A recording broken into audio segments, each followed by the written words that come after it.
Indira canteen ಸಭಾಧ್ಯಕ್ಷರೇ Indira Gandhi photo ಇಲ್ಲದೆ ಇವತ್ತು ಕಾಂಗ್ರೆಸ್ ಸರ್ಕಾರನೇ ಇಲ್ಲ ಸಭಾಧ್ಯಕ್ಷರೇ. ಇವತ್ತಿಗೂ ಇಂದಿರಾ ಗಾಂಧಿ ಹೆಸರು ಇರಲೇಬೇಕು ಸಭಾಧ್ಯಕ್ಷರೇ. ಏರ್ಪೋರ್ಟ್ ರೋಡಿಂದ ಬರೋವಾಗ ಹೋಗಾಗ ಹೆಬ್ಬಾಳದ ಹತ್ರ 2 ಇಂದಿರಾ ಕ್ಯಾಂಟೀನ್ ಐತೆ ಸಭಾಧ್ಯಕ್ಷರೇ.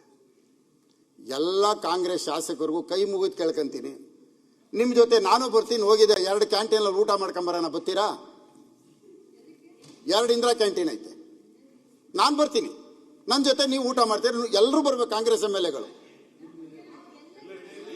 ಎಲ್ರಿಗೂ. ಅಲ್ಲ, ನಾವು ಊಟ ಹೇಳ್ತೇನೆ ಸಭಾಧ್ಯಕ್ಷರೇ, ನಾವು ಮನುಷ್ಯರಲ್ಲ, ಬಡವನು ಮನುಷ್ಯನೇನಲ್ಲ. ಗಾರ್ಬೇಜ್ ಡಂಪಿಂಗ್ ಪಾರ್ಟ್ಗೆ ಅಟ್ಯಾಚು ಸಭಾಧ್ಯಕ್ಷರೇ. Garbage dumping ಯಾರ್ಡ್ಗೆ attach. ಲೆಕ್ಕ ಹಾಕೊಳ್ಳಿ ಸಭಾಧ್ಯಕ್ಷರೇ. ಅದಕ್ಕೆ ನಾನು ಕರಿತಾ ಇರೋದು. ಊಟ ಚೆನ್ನಾಗಿಲ್ಲ ಅಂತ ಚೆನ್ನಾಗಿದೆ ಅಂತ ಕರಿತಾ ಇಲ್ಲ. ಇದಕ್ಕೆ ಯಾರು ಮಿನಿಸ್ಟ್ರು ಗೊತ್ತಾ ಸಭಾಧ್ಯಕ್ಷರೇ? ನಿನ್ನೆ ಹೋಲ್ಡಿಂಗ್ ಬೋರ್ಡ್ ತಂದ್ರಲ್ಲ, ಅವರೇ ಮಿನಿಸ್ಟ್ರು, ಬೇರೆ ಯಾರು ಅಲ್ಲ. ಅವ್ರ ಕ್ಷೇತ್ರ ಇದು. 2 ಕಡೆ ಸಭಾಧ್ಯಕ್ಷರೇ ಡಂಪಿಂಗ್ ಯಾರ್ಡು, ಸೆಗ್ರಿಗೇಷನ್ ಪಾಯಿಂಟು. ಇಲ್ಲಿ ಊಟ ಮಾಡಬೇಕು, ಅಲ್ಲ ಸೆಗ್ರಿಗೇಷನ್ ಪಾಯಿಂಟ್ ವಾಸನೆ. ಲಾರಿಗಳು ಲೈನಾಗಿ ನಿಂತವೆ, ಆಟೋ ರಿಕ್ಷಾಗಳು ಲೈನಾಗಿ ನಿಂತವೆ. ಒಂದು ನೊಣ ಬಂದ್ರೆ ಹಿಂಗ್ ಓಡಿಸ್ತೀವಿ, 100 ನೊಣ ಹೆಂಗ್ ಓಡಿಸೋದು ಸಭಾಧ್ಯಕ್ಷರೇ? ನಿಮಗಿಂತ ನಾನಿಲ್ಲ. ನಮ್ಮಿಬ್ಬರಿಗೆ ಇಟ್ರೆ ನೀವು ನೋಬೆಲ್ ಅವಾರ್ಡ್ ತಗೊಂಡ್ಬಿಡ್ತೀರಿ. ನೀವು ನಿಮಗ್ ಕೊಡ್ತಾರೆ, ನಾನು ಏನು ಕೊಡಲ್ಲ. ಮಾತಾಡಿ, ನಾನು ಜೊತೆ ಕಾಂಪಿಟೇಷನ್ ಮಾಡಲ್ಲ. ಕಂಕ್ಲೂಡ್ ಮಾಡಿ. ಯಾಕೆಂದ್ರೆ ಕಲ್ಪನಾ ಇದ್ದಿದ್ರೆ 50 ಸತ್ತೋಗ್ಬಿಡ್ತಾ ಇದ್ರು. ನಿಮಗೂ ಹೆಣ್ಮಕ್ಳಿಗೂ ಮಂಜುಳಾ 50 ಸತ್ತೋಗ್ಬಿಡ್ತಾ ಇದ್ರು. ಮುನಿರತ್ನ ಅವರೇ, ನಾನು ಹೇಳಿದ್ರೆ ಆಗ್ಬಾರಲ್ಲ, ಕಾಂಪಿಟೇಷನ್ ಮಾಡಬೇಡಿ. ಅಲ್ಲಲ್ಲ, ನನಗೆ ಯಾವ್ದು ಉಪಯೋಗಿಸ್ಬೇಕು ಆ ಪದ ಉಪಯೋಗಿಸ್ಬೇಕು, ಇಲ್ಲಿಗೆ ಸಂಬಂಧಪಟ್ಟಿದ್ದ ಪದ ಉಪಯೋಗಿಸ್ಬೇಕು. ಆಕ್ಟಿಂಗ್ ಅನ್ನೋದಕ್ಕೆ ನಾನು ನಿರ್ಮಾಪಕ, producer, not actor. Sir Vinod ಅವರೇ, ಬಟ್ ಆಕ್ಟ್ ಮಾಡಕ್ ನನಗೆ ಬರಲ್ಲ. ತಾವು ಸರ್ಕಾರದಲ್ಲಿ ಇದ್ರಲ್ಲ, ನಾನು ಆಕ್ಟ್ ಮಾಡಕ್ ಬರಲ್ಲ. ನಾನು ಆಕ್ಟರ್ ಅಲ್ಲ. ಅಲ್ಲ ಸರ್, ಕಂಪ್ಲೀಟ್ ಫಿನಿಶ್ ಮಾಡಿ ಮುನಿರಾಜ್ ಮಾತಾಡಿ.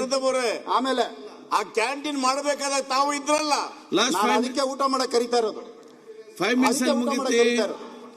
ಮುನಿರತ್ನವ್ರೆ 5 ಮಿನಿಟ್ಸ್ ಮುಗಿಸ್ಬೇಕು. ಸಭಾಧ್ಯಕ್ಷರೇ ಆಯ್ತು, ಕಂಪ್ಲೀಟ್ ಮಾಡ್ಬಿಡ್ತೀನಿ ಸಭಾಧ್ಯಕ್ಷರೇ. ನಾನು ತಮಗೋಸ್ಕರ ಬೇಗ ಮುಗಿಸ್ಕೊಂತೀನಿ ಸಭಾಧ್ಯಕ್ಷ. ನನಗೋಸ್ಕರ ಈಗಲೇ ಮುಗಿಸ್ಬಿಡಿ. ನನ್ನ ಮೇಲೆ ಏನೇ ಆಗಲಿ ತಮ್ಗೆ ಅಭಿಮಾನ ಸಭಾಧ್ಯಕ್ಷ.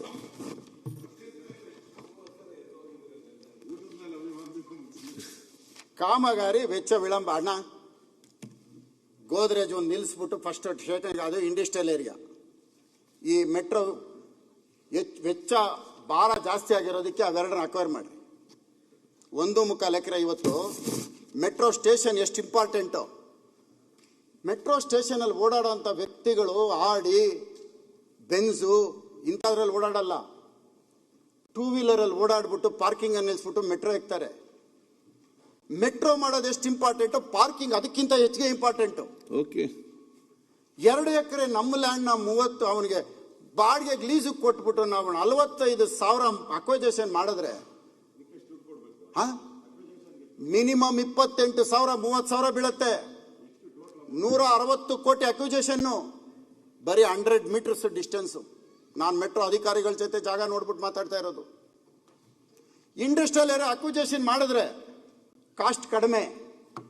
ನೀವತ್ತು ರೆಸಿಡೆನ್ಷಿಯಲ್ ಪ್ಲಾನ್ ಸ್ಯಾಂಕ್ಷನ್ ಮಾಡೋದು ಕಾಸ್ಟ್ ಜಾಸ್ತಿ. ಫಸ್ಟ್ ಅಕ್ವಿಜೇಷನ್ ಮಾಡಿ.